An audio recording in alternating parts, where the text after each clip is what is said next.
personalized, when everything is curated by crowds and algorithms, My behaviors and Right. where you shopped and all this other stuff, how do you get to the first viewer, the one who tells other people? Well, Where is viewer zero in this whole ecosystem? That's a good point. So if there's no history of me, what I've done, what my preferences are, how do you make it, a frictionless experience for that first time experience? And I think we can look to models like Pandora, who do it very well. They make getting started very easy, and collecting your preferences very easy. It's a simple thumb up, thumb down, and they start learning about you. How would that association between, okay, I told you I like Eric Clapton, and some artist I've never heard of before, and it's their first time in this ecosystem, Right. how did they get connected? It has to do with the metadata. It's the strength of those relationships that they're building between artists, those connections that they're drawing through their metadata. Okay, we have a client who does this, their music company, and they push music, and they've told us that the seeding of the metadata is a skill. It's a marketplace differentiator. Definitely. But how do we think about television media in the Pandora model? What is that? Is it the same thing, or is it something different? Honestly, there's one use case for television. Show me what I want to watch. And no pay TV service is optimized from a user experience standpoint to deliver on that use case. Essentially, there should only be 3 channels. Either show me exactly what I want to watch, which is search, right? Show me something I might want to watch. And number 3, it's show me what my friends are watching, because we all understand how influential our friends and our social network is in recommending content for me.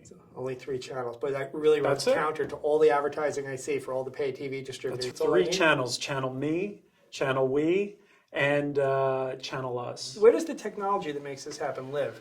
Well, I guess it all starts with the pay TV provider. Why? Why them? Why not an upstart? They have the highest probability of having the content that I want to watch, because of their years of working to get those content rights. So what you're saying is that the infrastructure needs to expand to accommodate the back channel and the behavioral channel. Yeah. Think about when we get rid of those clunky remote controls and we start actually using our phones and tablets to control the TV and to change the channel, because they're better devices to do that on.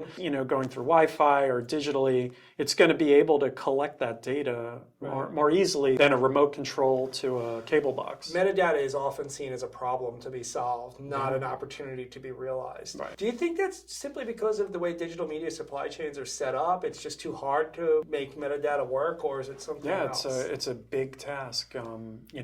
Both mapping the ideal metadata structure, having a vision for the relationships that need to exist to define a recommendations algorithm, for example. And then, re-architecting, sometimes years worth of content metadata to fit into that vision, that model. You really should spend a significant amount of time thinking about your metadata, thinking about supporting multiple metadata streams and systems at once, and really, really working hard to ensure that your own metadata is augmented. And then fourth, and this is kind of possibly most radically, think about exchanging metadata and forming data exchanges. In the same way in the credit card business, the merchant banks all exchange information about the customers to make a better ecosystem for everybody. It's like identity management. Right. The content about your content, the metadata, should be treated as equally valuable, and the systems to organize it and use it should be treated as equally valuable as the content itself.